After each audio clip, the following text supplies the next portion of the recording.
അല്ലാഹു തന്ന് അനുഗ്രഹിച്ചിരിക്കുന്ന എന്റെ പ്രിയപ്പെട്ട ചെറുപ്പക്കാരാ, അബൂബക്കർ സിദ്ദീഖ് റളിയല്ലാഹു അൻഹു പറയുന്ന പെണ്ണെ, നിനക്ക് അലുവ വാങ്ങിത്തരാനുള്ള കാശ് എന്റെ കൈവശമില്ല എന്ന് പറഞ്ഞുകൊണ്ട് കരയുമ്പോ അബൂബക്കർ സിദ്ദീഖ് റളിയല്ലാഹു അൻഹു ഭാര്യയോട് ചോദിക്കുകയാ, ദുനിയാവിലെ അലുവ വേണമോ ആഖിറത്തിന്റെ അലുവ വേണമോ? അത് മൗലിയാക്കന്മാരുടെ സ്ഥിരം ചോദ്യമാണ്. പെണ്ണ് സാരി വേണമെന്ന് പറയുമ്പോൾ ദുനിയാവിലെ സാരി വേണോ ആഖിറത്തിലെ സാരി വേണോ? പെണ്ണ് പേടിച്ചിട്ട് ആഖിറത്തിലെ മതി എന്ന് പറയുമ്പോൾ ശരിയപ്പ അസ്സലാമു അലൈക്കും, ആ കാര്യത്തിൽ നിന്ന് രക്ഷപ്പെടാലോ. നിങ്ങൾക്കും അങ്ങനെ ചോദിക്കാം, ഈമാനുള്ള പെണ്ണ് ആഖിറത്തിലെ സാരി വേണമെന്ന് പറയുള്ളൂ. പക്ഷെ അബൂബക്കർ സിദ്ദീഖ് റളിയല്ലാഹു അൻഹുവിന്റെ ഭാര്യയ്ക്ക് ഈമാനില്ല എന്ന് പറയാൻ പറ്റുമോ? ദുനിയാവിലെ അലുവ വേണോ ആഖിറത്തിലെ അലുവ വേണോ? അബൂബക്കർ സിദ്ദീഖ് റളിയല്ലാഹുവിന്റെ ഭാര്യയ്ക്ക് മനസ്സിലായി ഈ സംഭവം. മൂപ്പരുത്തി പറഞ്ഞു, എനിക്ക് ദുനിയാവിലെ അലുവ മതി തൽക്കാലം, ആഖിറത്തിൽ ഞാൻ പിന്നെ പടച്ചോണ്ടെന്ന് വാങ്ങിച്ചോളാം. കുടുങ്ങി, കൊടുത്തല്ലേ പറ്റൂ. കാശില്ല എന്ന് പറഞ്ഞു. കാശില്ല എന്ന് പറയുമ്പോ പെട്ടിയും പ്രമാണം എടുത്തുകൊണ്ട് ആ ഭാര്യ വീട്ടിൽ പോവില്ല. ഈമാനും തഖ്വയും തന്റെ ഉള്ള പെണ്ണ. ഇന്നത്തെ പെണ്ണുങ്ങളെ പോലെ ഭർത്താവിന്റെ കാലിൽ കുരു വരുമ്പോ വാപ്പാക്ക് സുഖമില്ല എന്ന് പറഞ്ഞ് പെട്ടി എടുത്തുണ്ടെങ്കിൽ വീട്ടിൽ പോവും. ആ സ്വഭാവമില്ല. ഭർത്താവ് നിനക്ക് ഈ ജീവിത കാലഘട്ടത്തിൽ മുഴുവൻ നിന്റെ പ്രിയപ്പെട്ടവർ ചെയ്തു തരുന്നതിന് തിരിച്ചു നീ കൊടുക്കേണ്ടത് എപ്പോഴാ തിരിച്ചു കൊടുക്കേണ്ടത്? ഇപ്പോഴല്ല, എപ്പോഴാ? ആദ്യം അസുഖം വരുന്നതും തളരുന്നതും ഭർത്താവാണ്, ഭാര്യമാരല്ല. ഭർത്താക്കന്മാരാണ്. പെട്ടെന്ന് ജോലിയൊക്കെ ചെയ്ത് അസുഖം വന്ന് തളർന്ന് കിടക്കുമ്പോ അപ്പോഴാണ് പെണ്ണെ നിന്റെ വിലയറിയുന്നത്.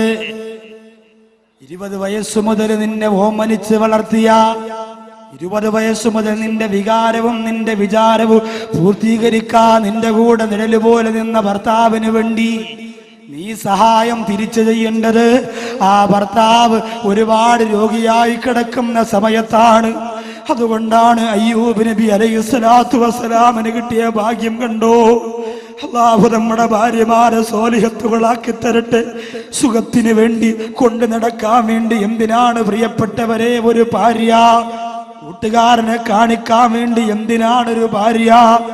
ഒരിക്കലും നമ്മൾ ഭാര്യയെ മറന്നുകൊണ്ട് നമ്മൾ മറ്റൊരു ചിന്തയിലേക്ക് കടന്നു പോകരുത്. എത്രയോ പേര് അറിയപ്പെട്ട ഉസ്താദുമാരെ കുറിച്ച് പോലും അപവാദങ്ങൾ പറഞ്ഞു പരത്തുന്നുണ്ട്.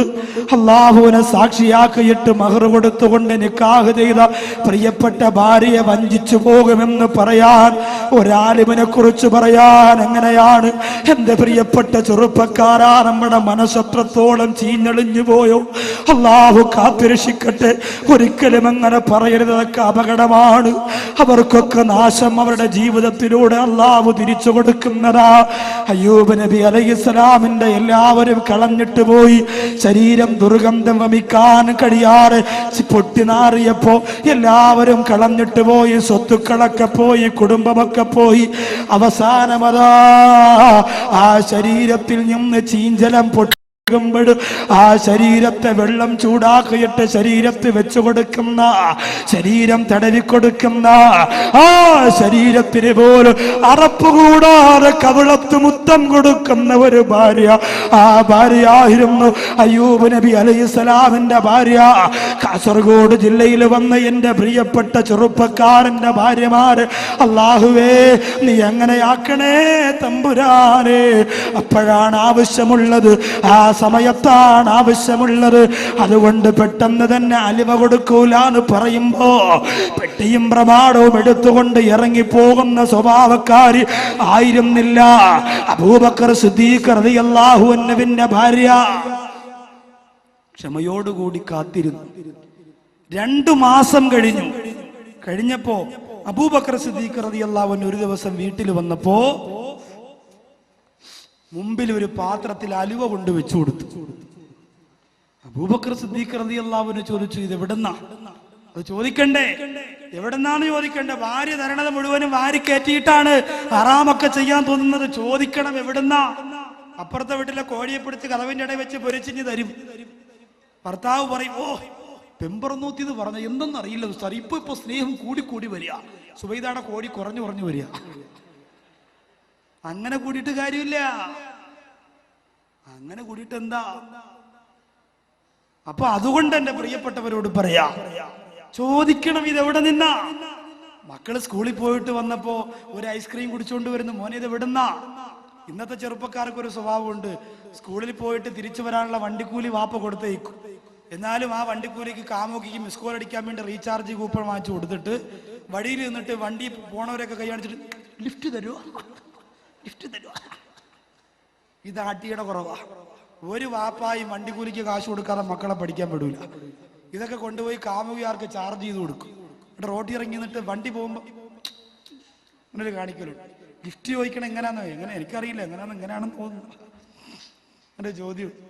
അപ്പോ എവിടെന്നാന്ന് ചോദിക്കണം. അബൂബക്കർ സിദ്ദീഖ് റളിയല്ലാഹു അൻഹുവിന്റെ ഭാര്യയോട് ചോദിച്ചത് എവിടെന്നാ? മഹദി പറഞ്ഞു, അബൂബക്കറേ, അങ്ങ് ഓരോ ദിവസവും എനിക്ക് ചിലവിന് തന്നുകൊണ്ടിരുന്ന കാശുണ്ടല്ലോ, ആ കാശ് ഇന്നത്തെ പെണ്ണുങ്ങൾ ചിലവ് കാശ് എന്ന് മനോരമ ആഴ്ച പതിവ് വാങ്ങാൻ വേണ്ടി മാറ്റി വെക്കണ പോലെ അലുവയ്ക്ക് വേണ്ടി മാറ്റിവെച്ചു. ചിലവിന് കുറച്ച് കാശ് എടുത്തിട്ട് ബാക്കിയുള്ള കാശ് മാറ്റിവെച്ചു. മാറ്റിവെച്ച് അത് കൂട്ടിവെച്ചിട്ട് ഞാൻ അലുവ വാങ്ങിയതാണെന്ന് പറഞ്ഞപ്പോ അബൂബക്കർ സിദ്ദീഖ് റളിയല്ലാഹു അൻഹു കണ്ണീരോടെ പറയുന്നു, അല്ലാഹുവേ, എനിക്ക് പുറത്തു തരണേ അല്ലാ. എന്റെ ഭാര്യക്ക് ഞാൻ ഇന്നലെ വരെ ചിലവിന് കൊടുത്തത് കൂടിപ്പോയി തമ്പുരാനെ. അതുകൊണ്ടല്ലേ അവൾ അലുവയ്ക്ക് വേണ്ടി കാശ് മാറ്റിയത്. അതുകൊണ്ട് ഇന്ന് മുതൽ ഞാൻ അത്രയും കാശ് കൊടുക്കൂല അല്ലാ. കൂടുതൽ ചിലവിന് കൊടുത്താൽ അതുപോലും അല്ലാഹ് ചോദ്യം ചെയ്യുമെന്ന് പഠിപ്പിച്ച അബൂബക്കർ സിദ്ദീഖ് റളിയല്ലാഹു അൻഹു അണികളാ ഞാനും നിങ്ങളും. അല്ലാഹു തആല എനിക്ക് വളരെ വളരെ സന്തോഷം തോന്നി. വെറുതെ ഒരു പരിപാടി വെക്കലായിരുന്നു ആദ്യത്തെ അവരുടെ ഉദ്ദേശം. പക്ഷെ ഇപ്പോൾ ആലോചിച്ച് തീരുമാനിച്ച് 7 പെൺമക്കൾക്കൊരു സഹായം. എത്ര പറഞ്ഞാലാണ് മതി വരിക. അള്ളാഹു പടച്ചതമ്പുര മണവറയിലിട്ട് ഒരു ഭർത്താവിന്റെ കഫൻ ഞാൻ പൊതിഞ്ഞിട്ടുണ്ട്, മണവറയ്ക്കകത്തിട്ട്. കഥ നിങ്ങളോട് ഞാൻ പറയുന്നുണ്ട്. അല്ലാഹു തആല നമ്മുടെ മക്കളെ ആരുടെയും മുന്നിൽ പോയി കൈനീട്ടാതെ, മക്കൾക്ക് വേണ്ടി ആരുടെയും മുന്നിൽ പോയി കൈനീട്ടാതെ ജീവിക്കാനുള്ള സാമ്പത്തികം അല്ലാഹു നമുക്ക് തരട്ടെ. അതിനുവേണ്ടി നെയ്യത്ത് ചെയ്തുകൊണ്ട് ഇന്നത്തെ ബക്കറ്റ് കളക്ഷൻ 1-2 രൂപയൊന്നും പോരാ, കാര്യമായി തുക ഇടണം. എൻ്റെ കയ്യിലുള്ള ഒരു തുക എൻ്റെ അരുമ മക്കൾക്ക്, അവർക്ക് വേണ്ടി വേറൊരാളുടെ മുന്നേ പോയി എൻ്റെ സുഖമില്ലാതെ കിടക്കാൻ, എൻ്റെ മക്കൾ പട്ടിണിയാണ് എന്ന് പറഞ്ഞ് കൈനീട്ടുന്ന ഗതികേട് വരല്ലേ അല്ലാ എന്ന് നിയ്യത്ത് ചെയ്തുകൊണ്ട് ഞാൻ സ്വതക്ക ചെയ്യുന്ന പോലെ അവരവരുടെ മക്കൾക്ക് വേണ്ടി, കുടുംബജീവിതത്തിന്റെ ഐശ്വര്യത്തിന് വേണ്ടി, ബറക്കത്തിന് വേണ്ടി നിയ്യത്ത് ചെയ്ത് നിങ്ങളും സ്വതക്ക ചെയ്യുക. ചെറുതാവണ്ട, തീരെ ചെറുതാവണ്ട. അല്ലാഹു അല്ലേ തരുന്നത്, പണം തരുന്നത് അല്ലാഹുവ. അല്ലാഹ് ഉദ്ദേശിക്കുമ്പോൾ തിരിച്ചെടുക്കും. ഒരു പൊന്നുമോനും കൊടുക്കാതിരിക്കാൻ പറ്റൂല. സല്ലല്ലാഹു അലാ മുഹമ്മദ്, സല്ലല്ലാഹു അലാ മുഹമ്മദ്.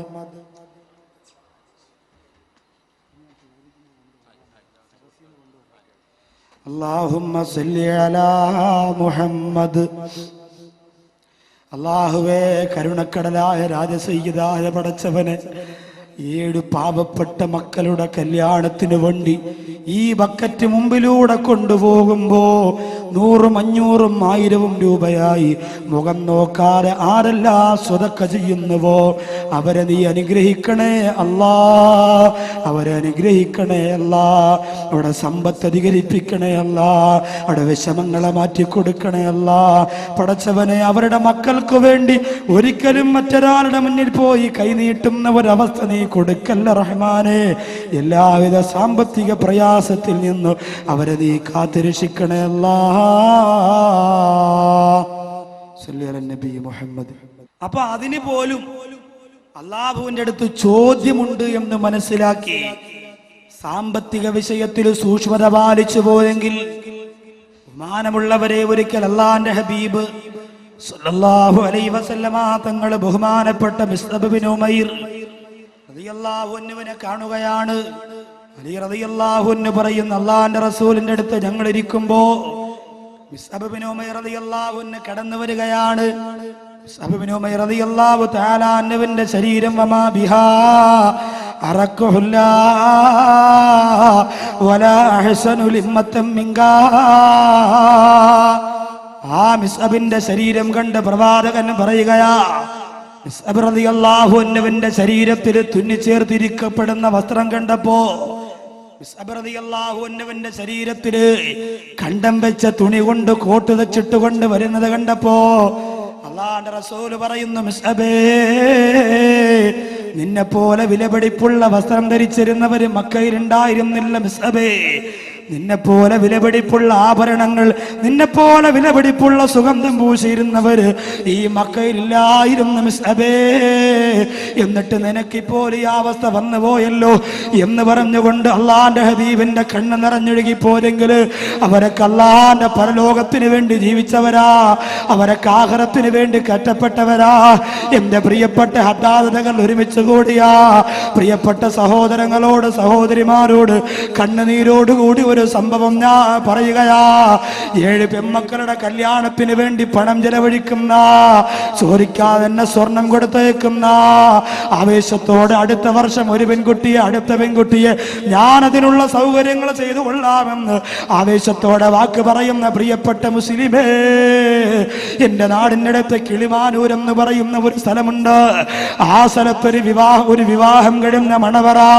ആ മണിയറയുടെ കളർ കടലാസുകൾ മാറ്റിയിട്ടില്ല, പൂക്കൾ മാറ്റിയിട്ടില്ല, മണിയറയുടെ മനോഹാരിത നഷ്ടം വന്നിട്ടില്ല.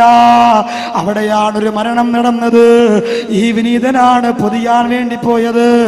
ആ മയ്യത്ത് പൊതിയാൻ ആ വീട്ടിന്റെ അകത്തേക്ക് കടന്നു ചെന്നപ്പോ മണവറയുടെ കട്ടിലാണ് പ്രിയപ്പെട്ടവരെ പൊതിയാൻ വേണ്ടി മയ്യത്തിനെ കിടത്തിയിരുന്നത്.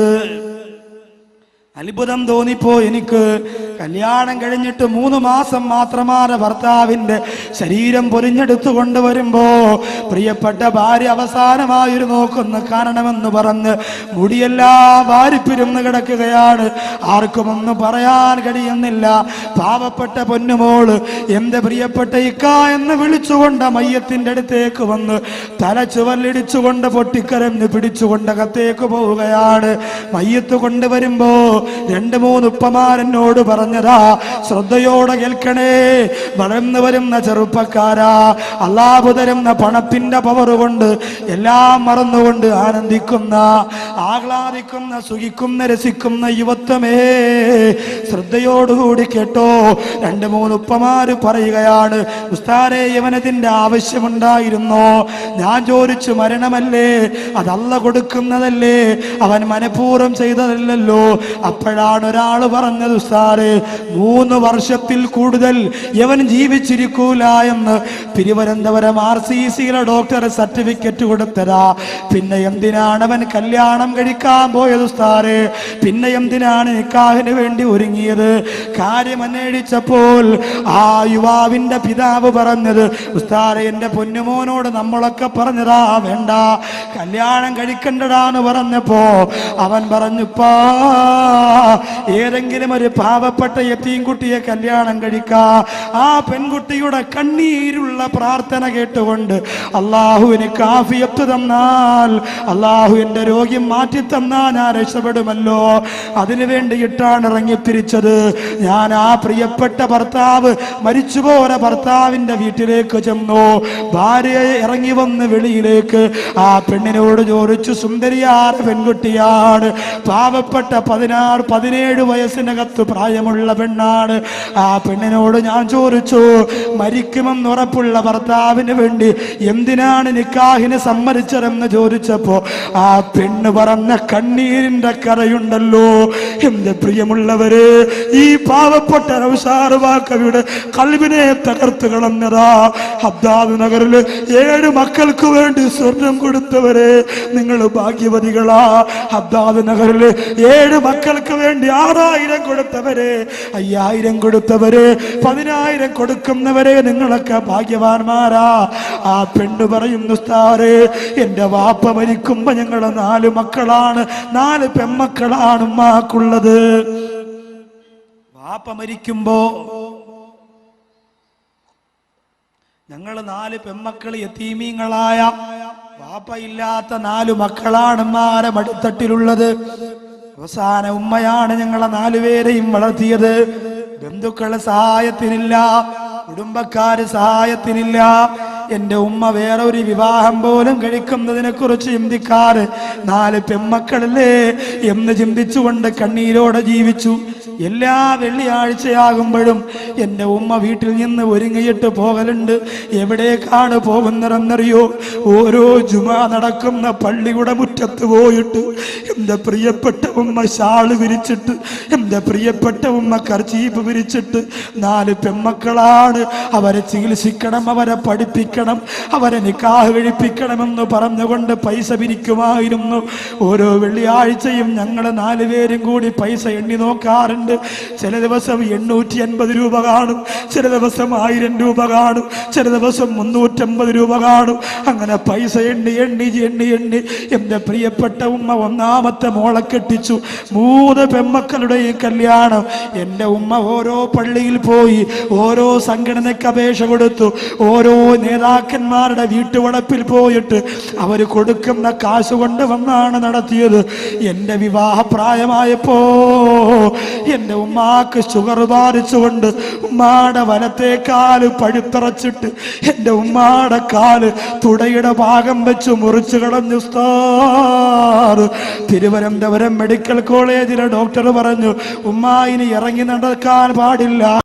1.5 കാലം കൊണ്ട് എൻ്റെ പ്രിയപ്പെട്ട ഉമ്മ വീട്ടിലേക്ക് മടങ്ങി വന്നപ്പോ എൻ്റെ മുഖത്ത് നോക്കിയിട്ട് പറഞ്ഞു, പെണ്ണേ നീ ഭാഗ്യം കെട്ടവളാ, നിന്നെ പ്രസവിച്ചപ്പോഴാണ് നിന്റെ വാപ്പ മരിച്ചുപോയത്.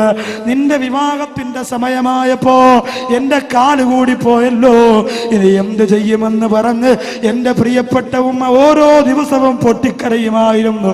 ഉസ്താദേ, അങ്ങനെ ഇരിക്കുമ്പോഴാണ് എൻ്റെ ഒരു കൂട്ടുകാരി വന്നിട്ട് പറഞ്ഞത്, പെങ്ങളെ നിനക്കൊരാലോചന വന്നിട്ടുണ്ട്, സ്ത്രീധനം കൊടുക്കണ്ട, 1 രൂപ പോലും കൊടുക്കണ്ട, 1 നാണയത്തൊട്ട് പോലും നിനക്ക് ചിലവില്ല, നിന്റെ ഉമ്മാക്കൊരു കാശ് പോലും ചിലവ് വരൂല. എനിക്ക് വളരെ സന്തോഷമായി. തുള്ളിച്ചാടി കുളിച്ചൊരുങ്ങിയിട്ട് ഞാൻ ഒരുങ്ങിയിരുന്നു. എന്നെ കാണാമെന്ന മണവാൾ എന്നോട് രഹസ്യമായിട്ട് സംസാരിക്കണമെന്ന് പറഞ്ഞു. എന്നിട്ട് അയാൾ എന്നെ മാറ്റി വിളിച്ചുകൊണ്ട് പറഞ്ഞു, പെണ്ണേ 3 വർഷത്തിൽ കൂടുതൽ ഞാൻ ജീവിച്ചിരിക്കൂല എന്ന് തിരുവനന്തപുരം RCCയിലെ ഡോക്ടർ പറഞ്ഞിട്ടുണ്ട്. 3 വർഷത്തിൽ കൂടുതൽ ഞാൻ ജീവിച്ചിരിക്കൂല എന്ന് പറഞ്ഞിട്ടുണ്ട്. അതുകൊണ്ട് അതിന് സമ്മതമാണെങ്കിൽ മാത്രമേ നീ നിക്കാഹിന് സമ്മതിക്കാവൂ എന്ന് പറഞ്ഞപ്പോ എൻ്റെ ഉമ്മാട് കണ്ണീര് സഹിക്കാനാകാറ്. എൻ്റെ ജീവിതത്തിന്റെ സുഖം ഞാൻ മറന്നുപോയി, എൻ്റെ ജീവിതത്തിന്റെ സങ്കടം ഞാൻ മറന്നുപോയി, എൻ്റെ ജീവിതത്തിന്റെ ആഹ്ലാദം ഞാൻ മറന്നുപോയി. വാപ്പയില്ലാത്തവളായി പോയില്ലേ, അനാഥ പെൺകുട്ടിയായി പോയില്ലേ, അതുകൊണ്ട് ഞാനിനി എൻ്റെ വിധിയാണെന്ന് പറഞ്ഞ് സമാധാനിച്ചിട്ട് ഞാൻ